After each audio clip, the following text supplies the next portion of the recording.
Morning friends, GST platform के YouTube channel में आप सभी का स्वागत है। जी हाँ फ्रेंड्स, जीएसटी पोर्टल के अंदर जो अपनी टीडीएस की स्टेटमेंट्स फाइल होती है उसके अंदर अब आप लोगों को ऑफलाइन टीडीएस रिटर्न्स जो है वो फाइल करने का और अपने बैलेंसेस को कैश लेजर में लाने का ऑप्शन जो है वो इनेबल कर दिया गया है।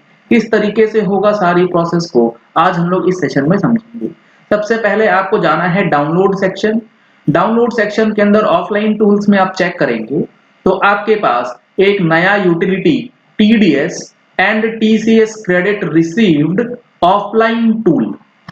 जी हाँ फ्रेंड्स, इसमें काफी ज्यादा कंफ्यूजन रहता था कॉन्ट्रैक्टर्स के केसेस में कि अगर आपका टीडीएस है या टीसीएस है, अगर ई कॉमर्स ऑपरेटर का है उसमें बहुत सारी एंट्रीज बल्क में आ रही हैं तो उसको इंडिविजुअली एक्सेप्ट करके रिटर्न्स जो है वो अपलोड करना पड़ता था, जो कि एक कम्बरसम प्रोसेस होता था। अब ये सारी चीजें आप ऑफलाइन कर सकेंगे और जेसॉन बनाने के बाद अपलोड भी कर पाएंगे। आपको ये लिंक से डाउनलोड कर लेना है ये ऑफलाइन यूटिलिटी। आप जैसे ही ये ऑफलाइन यूटिलिटी डाउनलोड कर लेंगे आपके सामने एक विंडो ओपन होती है जिसके अंदर आपको यूटिलिटी ओपन करने का ऑप्शन दिया जाएगा। इस यूटिलिटी को ओपन करेंगे तो आपके सामने इस तरीके से विंडोज जो हैं वो ओपन होगी। अब इस यूटिलिटी को भरना कैसे?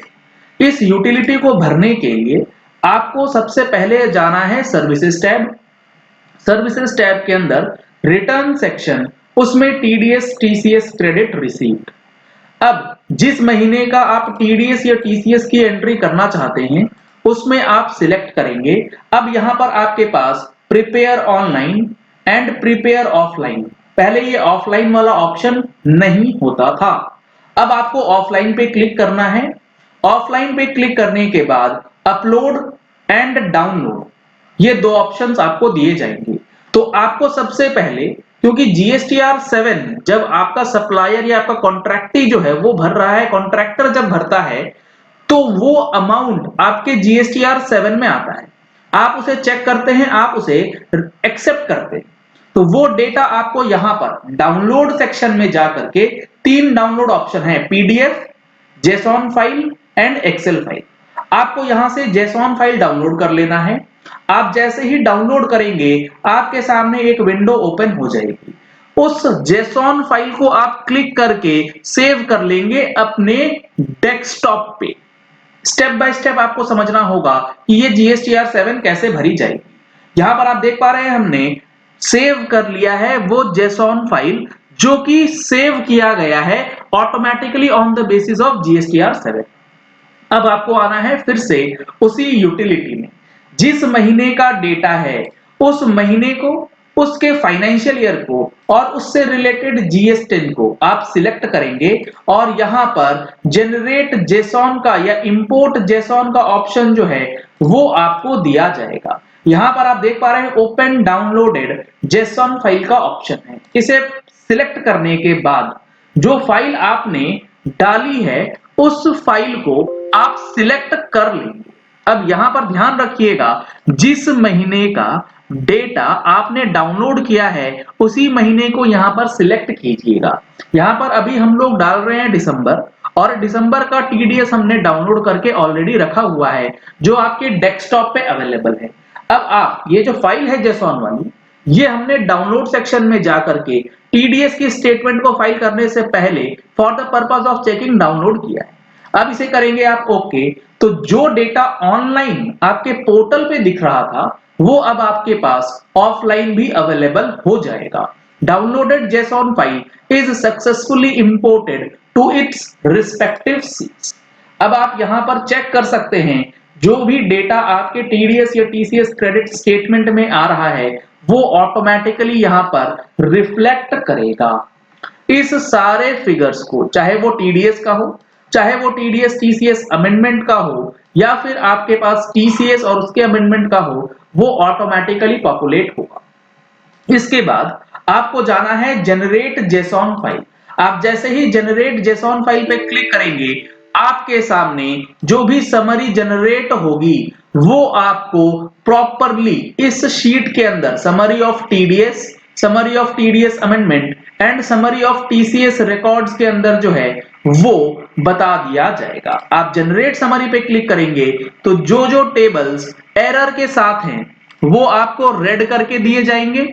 इन टेबल्स को आप ठीक करेंगे और ठीक करने के बाद जो आपका अमाउंट है वो समरी में जनरेट हो जाएगा और समरी जनरेट होने के बाद जो आपका जेसॉन फाइल है for the purpose of uploading वो आपको करना है।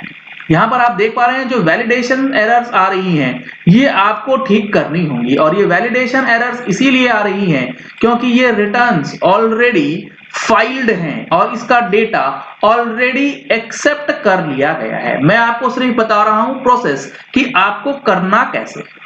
एक बार ये जनरेट समरी हो गया तो आपके सामने यहां पर डेटा जो है ऑटोमेटिकली आ जाएगा और इसके बाद आप इस जेसॉन फाइल को जनरेट कर सकते हैं।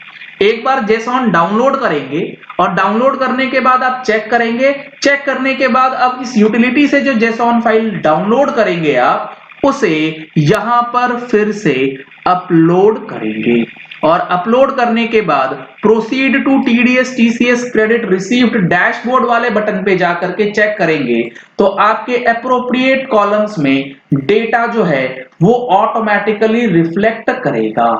तो यहां पर जब आप प्रिपेयर ऑफलाइन क्लिक कर देंगे तो यहां पर डेटा आफ्टर अपलोडिंग ही रिफ्लेक्ट करके दिया जाएगा। तो ये काफी इंपॉर्टेंट और अच्छा फीचर जो है टीडीएस टीसीएस क्रेडिट के लिए दिया गया है। रिटर्न फाइलिंग से रिलेटेड एक इंपॉर्टेंट अपडेट ये है कि फाइनेंशियल ईयर 2021 की जो जीएसटीआर 9 और 9C फाइल होनी है इसकी ड्यू डेट है 28 फरवरी 2022। अगर आपने अभी तक नहीं फाइल करी है तो जल्द से जल्द फाइल कर लीजिएगा, अदरवाइज लेट फीस आपको पे करनी है। फाइलिंग करने में दिक्कत आती है आप हमारा 99C का फाइलिंग सेशन ले सकते हैं जिसके लिए वीडियो के डिस्क्रिप्शन बॉक्स में लिंक दिया गया है, पिन कमेंट्स में दिया गया है और डिटेल्स के लिए आपको नंबर्स स्क्रीन पे दिए गए हैं। इन नंबर्स पे कॉल करके व्हाट्सएप करके आप फर्दर डिटेल्स ले सकते हैं।